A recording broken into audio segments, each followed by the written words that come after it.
இந்தியர்களில் பாதி பேர் கடந்த 3 ஆண்டுகளில் ஏதாவது ஒரு வகையில் நிதி மோசடியை சந்தித்துள்ளதாக ஆய்வறிக்கை ஒன்றில் தெரிவிக்கப்பட்டுள்ளது.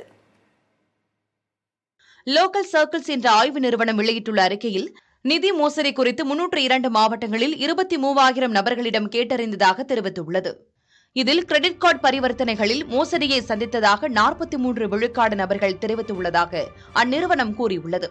குறிப்பாக கிரெடிட் கார்டு பரிவர்த்தனைகளின் போது அங்கீகரிக்கப்படாத கட்டணங்கள் தங்களிடமிருந்து வசூலிக்கப்பட்டதாக அவர்கள் தெரிவித்ததாக கூறியுள்ளது.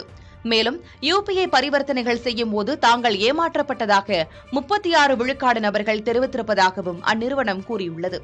சென்ற நிதியாண்டில் நிதி மோசடிகள் 166 விழுக்காடு அதிகரித்துள்ளதாக ரிசர்வ் வங்கி தெரிவித்ததை சுட்டிக்காட்டியுள்ள அந்நிறுவனம் 10 இந்தியர்களில் 6 நபர்கள் நிதி மோசடிகளை சந்தித்திருப்பதாகவும் கூறியுள்ளது.